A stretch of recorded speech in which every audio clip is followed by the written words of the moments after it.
श्रावण में मांस नहीं खाना चाहिए। ये क्या बात हुई?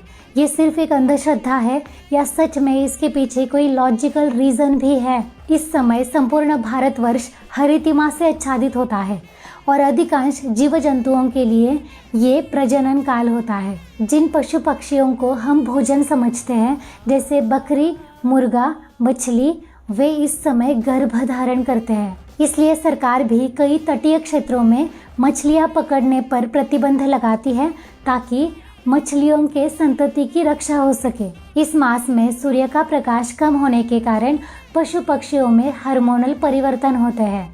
घास पर कीटों की अधिकता होती है, जिससे पशुओं के रोगग्रस्त होने की संभावना बढ़ जाती है। अंततः भोजन के माध्यम से वो रोग हमारे शरीर में प्रवेश करते हैं। आयुर्वेद के अनुसार वर्षा ऋतु में हमारी जठराग्नि मतलब हमारी पाचन शक्ति सबसे कमजोर होती है। ऐसे समय में भारी तामसिक भोजन जैसे मांसाहार करने से गैस, एसिडिटी और त्वचा विकार होने लगते हैं और मानसिक अशांति बढ़ने लगती है।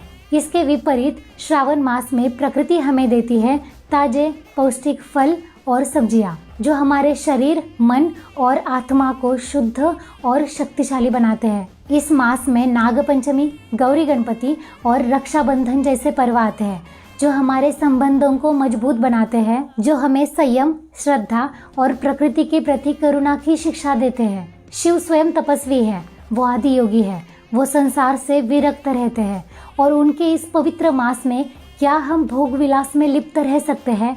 बिल्कुल नहीं, क्योंकि शिव को पाना, भगवान को पाना, परम चेतना की अवस्था तक पहुंचना ही हमारे जीवन का अंतिम उद्देश्य है और उसके लिए चाहिए शुद्ध आहार, शुद्ध विचार और शुद्ध आचरण। मांसाहार सिर्फ शरीर को ही नहीं बल्कि मन को भी अशुद्ध करता है, इसलिए इस महीने में मांसाहार नहीं किया जाता। अपनी परंपराएं विज्ञान के भी आगे का सोच के बनाई गई है।